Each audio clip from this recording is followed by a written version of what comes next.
Praise the lord. దేవుడికి స్తోత్రం. ప్రభు నామంలో అందరికీ శుభములు.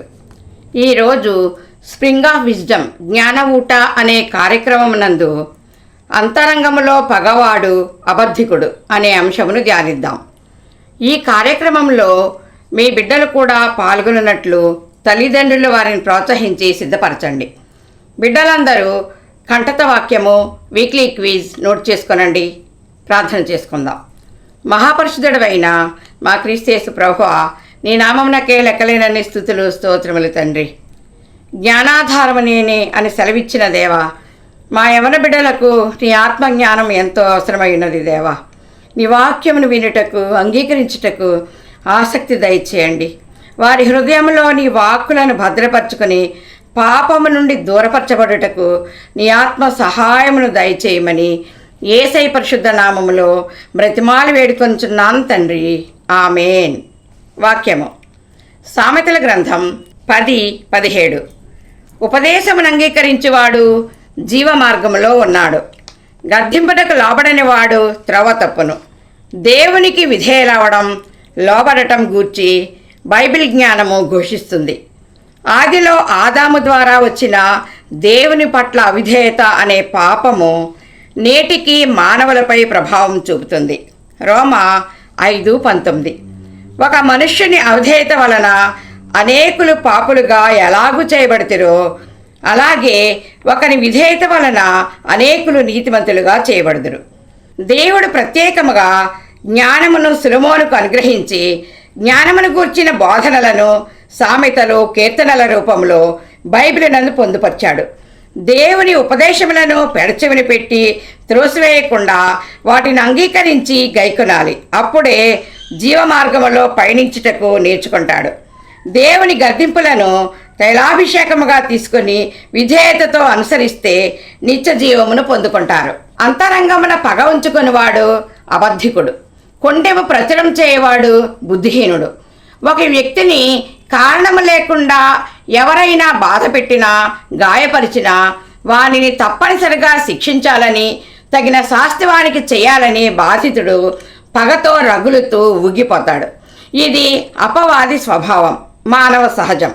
వీరు దేవుని దృష్టిలో అబద్ధికులుగా ఉండి బుద్ధిహీనతతో కొండెములు ఇతరుల గుట్టు ప్రచురం చేస్తారు, అవమానభరితులవుతారు. రోమా 12:19. ప్రియులారా, మీకు మీరే పగ తీర్చుకొనక దేవుని ఉగ్రతకు చోటియుడి. పగ తీర్చుట నా పని, నేనే ప్రతిఫలమిత్తునని ప్రభువు చెప్పుచున్నాడు. అన్ని విషయాలలో మన మాదిరి ప్రభు అయిన యేసుక్రీస్తే. ఆయన శ్రమ పెట్టబడియు దేవునికి తను తాను అప్పగించుకున్నాడు. కంటికి కన్ను, పంటికి పన్ను అని కయ్యానికి కాలు దువ్వకూడదు. మనము కృపకాలంలో ఉన్నాము. దేవుని నుండి మనం పొందుకున్న కృపను దుర్వినియోగం చేస్తే మనము అపవాది అనుచరులుగా మారిపోతాము.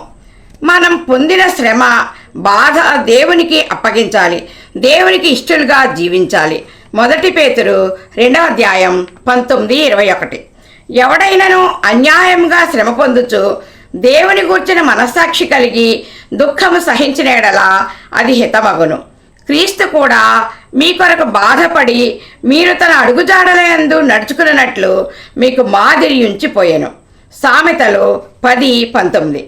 విస్తారమైన మాటలలో దోషముండక మానదు.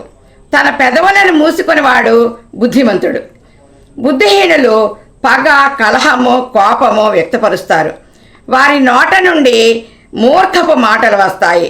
బుద్ధిమంతుడు మాటలోను క్రియలోను నిగ్రహించుకుంటాడు, నెమ్మది కలిగి దీర్ఘశాంతంతో ఉంటాడు. ప్రసంగి 7:9. ఆత్రపడి కోపపడవద్దు. బుద్ధిహీనుల అంతరింద్రియములందు కోపము సుఖనివాసము చేయును. అపవాది వారి హృదయములో స్థిరమైన స్థావరం ఏర్పరచుకొని నివసిస్తాడు. నీతిమంతుని నాలుక ప్రశస్తమైన వెండి వంటిది, భక్తిహీనుల ఆలోచన పనికిమాలినది. ప్రశస్తమైన వెండి బంగారాల కన్నా ప్రియమైన దేవుని ఆజ్ఞలు, విధులు నీతిమంతుని నోటిలో ఊటలుగా ఊరి బయటకు ఉబుకుచు పొర్లి పారుచు అనేక మందికి జ్ఞానోపదేశములు చేస్తాయి. మూఢులు తమ బుద్ధిహీనత చేత అపాయములలో చిక్కుబడి మరణమును స్నేహిస్తారు. సామెతలు 10:22. యెహోవా ఆశీర్వాదము ఐశ్వర్యమిచ్చును, నరుల కష్టము చేత ఆ ఆశీర్వాదము ఎక్కువ కాదు. నీతిమంతుని కష్టార్జితము జీవదాయకముగా పెంపొంది అంచెలంచెలుగా పెరిగి ఐశ్వర్యముగా మారుతుంది. అదే యెహోవా అనుగ్రహించిన ఆశీర్వాదము. నరులు తమ కష్టమును నమ్ముకొని అతిశయిస్తారు, దేవుని కృపా కనికరములను విశ్వసించరు. జెఫన్యా 1:12-13. యెహోవా మేలైనను కీడైనను చేయవాడు కాడని మనస్సులో అనుకుని వారిని శిక్షింతును, వారి ఆస్తి దోపుడు సుమ్మగును. బుద్ధిహీనుడు చెడు పనులను ఆటగా చేస్తాడు, అట్లే వివేకి జ్ఞాన సముపార్జనను ఆటగా చేస్తాడు. సామెతలు 10:24. భక్తిహీనుడు దేనికి భయపడునో అదే వాని మీదికి వచ్చును, నీతిమంతులు ఆశించినది వారికి దొరుకును. భక్తిహీనుడు వ్యాధి, లేమి, నష్టము, నాశనము ఇలా వేటికి భయపడతాడో అవే వాని మీదికి వస్తాయి. నీతిమంతుల ఆశలకు భంగము వాటిల్లకుండా దేవుడు వాటిని సమకూర్చి వారికి అనుగ్రహిస్తాడు. భక్తిహీనుడు పునాది మీద తన జీవితమును కట్టుకోనందున అస్థిరుడుగా శ్రమల సుడిగాలి వీచగానే కూలిపోతాడు. నీతిమంతుడు దేవుని జీవవాక్కులు, జ్ఞానోపదేశములు అను స్థిరమైన పునాదిపై తన జీవితమును కట్టుకొని నిత్యము నిలుచు కట్టడము వలె ఉన్నాడు. సోమరితనను పనిపెట్టువానికి పండ్లకు పులుసు వంటివాడు, కండ్లకు పొగ వంటివాడు. సోమరికి పనిని పురమాయించిన ఆ యజమానికి వానిని ఎప్పుడు వదిలించుకోవాలా అనే బాధను కలుగు చేస్తాడు. యెహోవా యందు భయభక్తులు కలిగి ఉండుట దీర్ఘాయువునకు కారణము. భక్తిహీనుల ఆయుష్ తక్కువైపోవును. భక్తిహీనులు వారి అవివేక జీవన విధానము, పాపక్రియల ద్వారా ఆయుక్షీణులుగా గతించిపోతారు. యథార్థవంతులు విశ్వాసములో బలపరచబడి దేవుని చిత్తాన్ని గ్రహించి నెరవేరుస్తారు.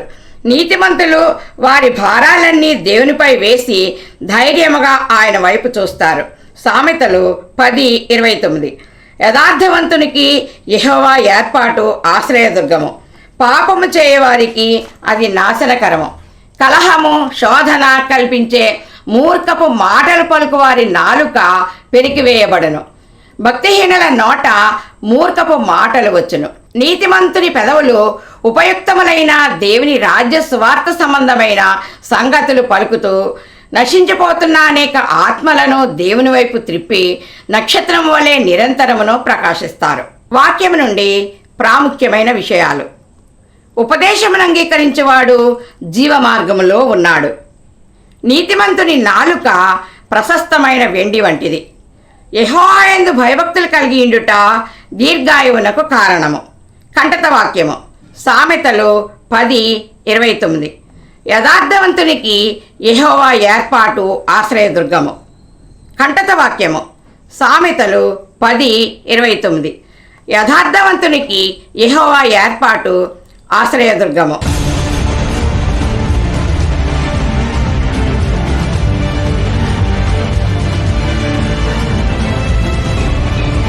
Weekly quiz.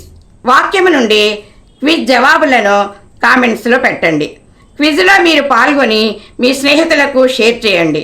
వీక్లీ క్విజ్ను ఫాలో అవ్వండి. 1. యెహోవా ఆశీర్వాదము డాష్ ఇచ్చును. ఏ ఐశ్వర్యము, బి ఆశ్చర్యము, సి ఆనందము, డి ఆధారము. 1. యెహోవా ఆశీర్వాదము డాష్ ఇచ్చును. ఏ ఐశ్వర్యము, బి ఆశ్చర్యము, సి ఆనందము, డి ఆధారము. 2. సుడిగాలి వీచగా డాష్ లేకపోవును.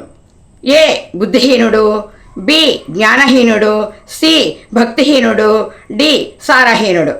2. సుడిగాలి వీచగా డాష్ లేకపోవును. ఏ బుద్ధిహీనుడు, బి జ్ఞానహీనుడు, సి భక్తిహీనుడు, డి సారహీనుడు. 3. నీతిమంతుని డాష్ జ్ఞానోపదేశము పలుకును. ఏ నాలుక, బి పెదవులు, సి నోరు, డి మనస్సు. 3. నీతిమంతుని డాష్ జ్ఞానోపదేశము పలుకును.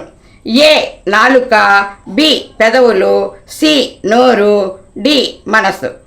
దేవుడు ఈ కార్యక్రమంను ఫలింపచేయునుగాక. ఆమేన్. అనేక మందికి వాక్యం అందించబడాలని మా గోల్ రీచ్ అవ్వాలంటే లైక్ చేయండి, షేర్ చేయండి, కామెంట్ చేయండి, సబ్స్క్రైబ్ చేయండి. మీరు కూడా ఈ చిన్న పరిచర్యలో పాలు పొంది మేలు పొందాలని మా ఆకాంక్ష. మేలు పొందుకున్న ప్రతి ఒక్కరూ ప్రార్థన సహాయం కొరకు మాకు తెలియచేయండి. మా phone number 8639839464. God bless you.